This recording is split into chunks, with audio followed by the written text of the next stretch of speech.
Hello दोस्तों, आप सभी का स्वागत है एनीमे की इस दुनिया में। अब मैं आवाज भारी करके बोलने की प्रैक्टिस कर रहा हूँ। तो इस एपिसोड के स्टार्टिंग मियुकी को दिखाने से होती है। वो खुशी खुशी अपने दोस्तों के पास आती है। उसे इतना खुश देखकर होनोका उसकी खुशी का रीजन पूछती है, जिस पर वो बताती है कि उसका भाई। तभी कुछ स्टूडेंट्स बातें करने लगते हैं कि वहाँ तो लिखा हुआ था कि मैं डिसिप्लिनरी टीम में हूँ, मगर उस कोर्स 2 के स्टूडेंट की वजह से सब खराब हो गया। उसकी बातें सुनकर दूसरा स्टूडेंट पूछता है कि क्या उस कोर्स 2 के स्टूडेंट को हक है कोर्स 1 के बीच में बोलने का? ये तो खुले आम हमारी डिसरेस्पेक्ट हो रही है। फिर आगे वो स्टूडेंट बोलता है कि उस लूजर वीड के लिए यही सही होगा कि वो हमारे बीच में ना आए। यह सब सुनकर इधर मियुकी इतनी ज्यादा गुस्सा होने लगती है कि हर तरफ आइस जमने लगती है। सभी स्टूडेंट्स की बॉडी भी बर्फ में जम जाती है। और फिर मियुकी उन्हें लास्ट वार्निंग देते हुए समझाती है कि अगर उन्होंने कोर्स 2 के स्टूडेंट को वीड्स कहा या फिर उसकी प्रेजेंस में उनके बारे में कुछ भी बोला तो वो एक काउंसिल होने के नाते उन्हें माफ नहीं करेगी। इसीलिए अब से तुम सब इस बात का ध्यान रखना। क्या तुम्हें मेरी बात अच्छे से समझ में आ रही है? उसका ये काली चंडी वाला भयानक रूप देखकर वो सभी खतरनाक डर जाते हैं और हाँ में जवाब देते हुए कहते हैं हाँ हम समझ गए। जिसके बाद आगे हमें सभी स्टूडेंट्स को दिखाया जाता है जो फ्रेशर को अपने अपने क्लब में ज्वाइन करवाने की कोशिश कर रहे थे। और तभी सीन शिफ्ट होता है स्टूडेंट काउंसिल रूम की तरफ, जहाँ मायूमी काम करते हुए बोल रही थी कि हर साल इस टाइम पर वो बहुत ज्यादा बिजी हो जाती है। उसे ऐसा लग रहा है कि जैसे उसका सर घूम रहा है। तभी उसके पीछे खड़ी लड़की उससे पूछती है कि आखिर ये क्या है? तभी मायूमी केट की तरफ फेस बनाते हुए बताती है कि वो आज के लंच के मेन्यू को लेकर थोड़ी कंफ्यूज है। उसकी बातें सुनकर वो लड़की कहती है कि तुम ऐसा करके एक बुरा एग्जाम्पल सेट कर रही हो इन नई स्टूडेंट्स के लिए। लेकिन उनकी बातें सुनकर मियुकी बोलती है अरे नहीं, उसे कोई दिक्कत नहीं है। मियुकी की बात सुनकर मायूमी कहती है देखा तुमने, ये एक्सेप्टेबल है। उसकी बातें सुनकर वो लड़की उसे मारते हुए कहती है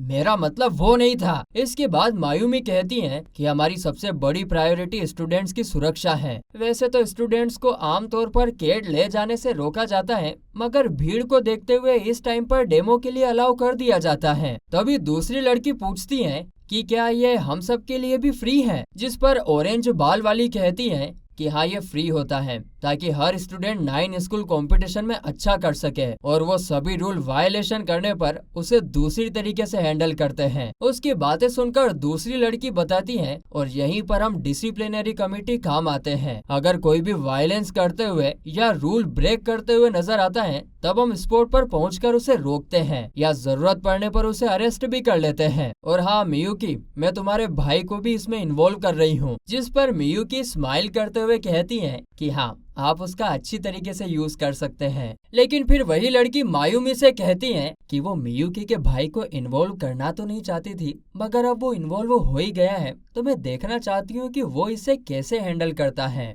जिस पर मायूमी कहती है कि अभी फ्रेशर्स के लिए कितना मुश्किल का टाइम है। उनके मार्क्स सीक्रेटली कैलकुलेट हो रहे हैं और इसीलिए सभी स्टूडेंट से टॉप स्टूडेंट बनने के लिए बहुत ही मेहनत कर रहे हैं। और ये बताने की जरूरत तो है ही नहीं कि कंपटीशन कितना तगड़ा होने वाला है, खास करके उन स्टूडेंट्स के बीच में जो पहले कम्पीट कर चुके हैं। तो वही उनकी बातें सुनकर मियुकी पूछती है कि मार्क्स सीक्रेटली कैलकुलेट करना ये गलत नहीं है। जिस पर मायूमी उसे बताती है कि ऐसा करना बहुत जरूरी है ताकि वो 9 कंपटीशन में भाग ले सके। और हाँ मुझे अच्छे से पता है कि वो सभी खास तौर पर तुम्हारे पीछे तो जरूर पड़ेंगे। तो वहीं इस तरफ होनोका शिजुका से पूछ रही थी कि आखिर वो कौन सा क्लब ज्वाइन करेगी। जिस पर वो कहती है कि मैं तो उस क्लब को ज्वाइन करूंगी जो मुझे 9 कंपटीशन में सिलेक्ट होने में मदद करवाएगा। उसका जवाब सुनकर होनोका हंसते हुए कहती है अच्छा तो ये है तुम्हारा ड्रीम, तो तुम क्यों ना एसएस बोर्ड बियाथलॉन टीम को ज्वाइन कर लो। तभी कुछ गर्ल्स की नजर इन दोनों पर पड़ती है जो किसी भी हालत में इन दोनों टॉप स्टूडेंट को अपने क्लब में ज्वाइन करवाना चाहते थे।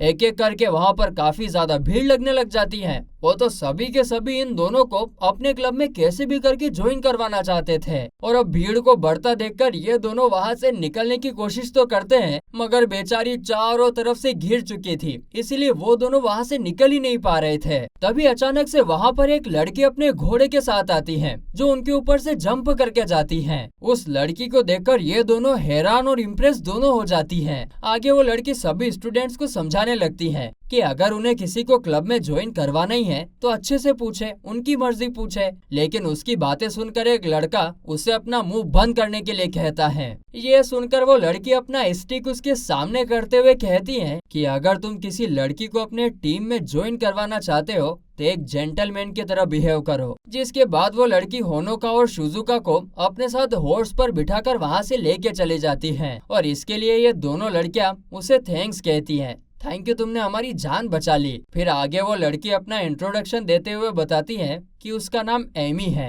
तभी अचानक से वो लोग देखते हैं कि एमी का हॉर्स चिल्लाने लगता है और तो और उन्हें भी अपना कान बंद करना पड़ता है। ऐसा लग रहा था कि वहाँ पर सायोनिक वेव आ गई है। तो वहीं दूसरी तरफ हम देखते हैं कि तात्सुया एक स्टूडेंट से लड़ते हुए उसे हरा देता है और ये उसने सायोनिक वेव की मदद से ही किया होता है। फिर आगे जब ये बात एक सस्पिशियस इंसान को पता चलती है तो वो बहुत ही हैरान हो जाता है कि कोई बिना मेंटल ब्रेकडाउन के भी जैमिंग मैजिक को यूज कैसे कर सकता है और इसीलिए वो तात्सुया के ऊपर नजर रखने की सोचता है ताकि वो उसके बारे में और गहराई से जान सके।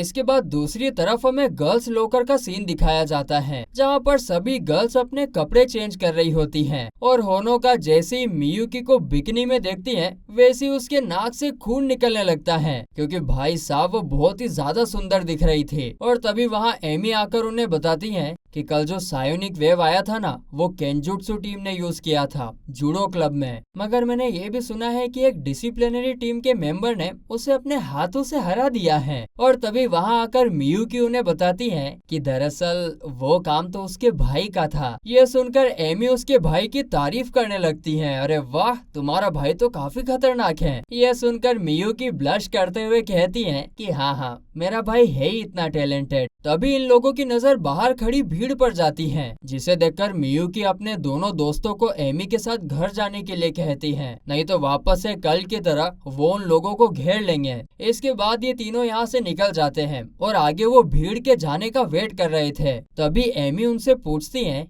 कि क्या तुम दोनों में से कोई स्टेल्थ मैजिक का यूज कर सकता है, जिसे सुनकर उन्हें लगता है कि यह कोई अंडर कवर स्पेल होगा। जिस पर एमी उन्हें बताती है कि इस मैजिक का यूज करके तुम भीड़ से बचकर जा सकती हो और हमें पता चलता है कि ये मैजिक तो उनमें से सिर्फ होनोका ही यूज कर सकती थी, मगर वो भी उसे यूज करने से डर रही थी क्योंकि उसे लग रहा था कि कहीं वो कोई प्रॉब्लम ना क्रिएट कर दे। जिस पर शिजुका उसे समझाती है, अरे तुम चिंता मत करो, तुम सब सही से करोगी। यह सुनकर फिर वो एक वॉल टाइप का बनाकर सभी की नजर से बचकर जाने लगते हैं। जाते जाते उनकी नजर तात्सुया पर पड़ती है। वो दो स्टूडेंट्स को आपस में लड़ने से रोक रहा था और तभी वही सस्पिशियस इंसान उसके ऊपर मैजिक बुलेट से हमला करता है। तात्सुया उस हमले को डॉज तो कर देता है मगर उसे पता नहीं चलता है कि ऐसा करने वाला आखिरकार है कौन। खैर इसके बाद वो डिसिप्लिनरी ऑफिस जाता है जहाँ पर मियुकी उससे पूछती है कि क्या कोई उसे टारगेट कर रहा है। यह सुनकर तात्सुया हैरान होते हुए पूछता है कि उसे कैसे पता चला। जिस पर मियुकी कहती है कि एक बहन होने के नाते ना मुझे गट फीलिंग आ रही थी। और उसे चिंता करते हुए देखकर तात्सुया उसके फेस पर हाथ रखते हुए बोलता है कि तुम चिंता मत करो, मैं ऐसे कायर इंसान के हमले से घायल नहीं होने वाला जो पीछे से हमला करता है। तो वहीं इन दोनों भाई बहन का प्यार देखकर पीछे खड़ी लड़कियां खुश होने लगती हैं। तो वहीं दूसरी तरफ एमी, शिजुका और होनोको जाते हुए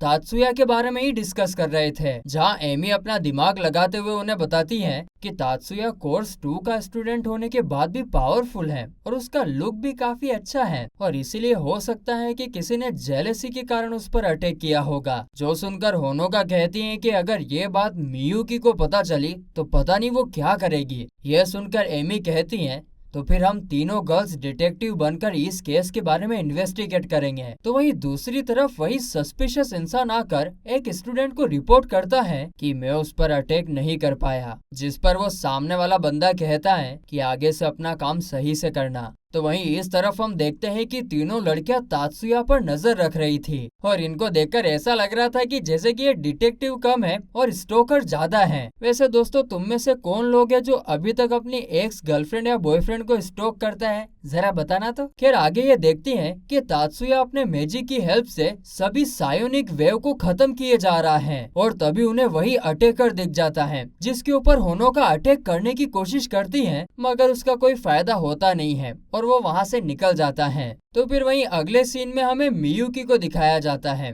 जिसके पास किसी का मैसेज आता है और वो मैसेज देखने के बाद वो कुछ परेशान सी दिखने लगती है। तभी शिबू वहाँ आकर उससे उसके परेशान होने का कारण पूछती है, जिस पर मियुकी कहती है कि डोजो वाले दिन की फोटोज आ गई हैं। तो वहीं दूसरी तरफ एक स्टूडेंट टीचर को रिपोर्ट कर रहा था कि मीबू का स्वॉर्ड ब्लड थर्स्टी बन चुका है जो इंसानों की जान ले सकता है। जरूर केंडो टीम के किसी स्टूडेंट ने ही उसका स्वॉर्ड को करप्ट कर दिया होगा। तो वहीं इधर मियुकी भी सेम बात शिबू को बता रही थी। फिर वो घर आने के बाद तात्सुया से पूछती है कि क्या स्कूल में सब ठीक चल रहा है, जिस पर तात्सुया हाँ में जवाब देते हुए होनोका और शिजुका के बारे में पूछता है। यह सुनकर मियुकी एकदम से सोचने लगती हैं कि क्या ब्रदर को किसी दूसरी गर्ल्स में इंटरेस्ट है क्या। अरे कैसी बातें कर रही है, तेरा भाई एक लड़का है, उसको दूसरी लड़कियों में इंटरेस्ट तो होगा ही ना। आगे तात्सुया कंटिन्यू करता है कि क्या मैं उन पर कोई एक्शन ले सकता हूँ। ये सुनकर मियुकी एकदम फ्यूरियस होते हुए पूछने लगती हैं कि क्या उसकी दोस्तों ने कुछ किया है क्या, जिस पर तात्सुया बहुत ही प्यार से उसके फेस पर हाथ रखते हुए उसे शांत होने के लिए कहता है और फिर आगे बताता है कि उसकी दोस्त उस पर नजर रखते हुए उसके फोटोज ले रही थी। ये सुनकर मियुकी एकदम से जेलस होने लगती है, लेकिन आगे तात्सुया बताता है कि वो उसकी फोटो नहीं बल्कि उसके अटैकर्स की फोटो ले रही थी। लेकिन यह सुनते सुनते इधर मियुकी गुस्सा होते हुए अपने आसपास की चीजें फ्रीज करने लगती हैं। यह देखकर तात्सुया उसे शांत करते हुए कहता है, अरे सब सही है, तुम्हें टेंशन लेने की कोई जरूरत नहीं है। तो वहीं दूसरी तरफ हम देखते हैं कि हमारी डिटेक्टिव गर्ल्स तो पता लगा चुकी थी कि आखिर वो अटैकर है कौन। उसका नाम कियोने त्सुकासा होता है जो कि केंडो टीम का कैप्टन है और इसीलिए फिर आगे ये तीनों गर्ल्स टीम बनाकर उस कल्प्रिट को पकड़ने के लिए तैयार हो जाती हैं। और फिर इसी के साथ ये एपिसोड यहीं पर खत्म होता है।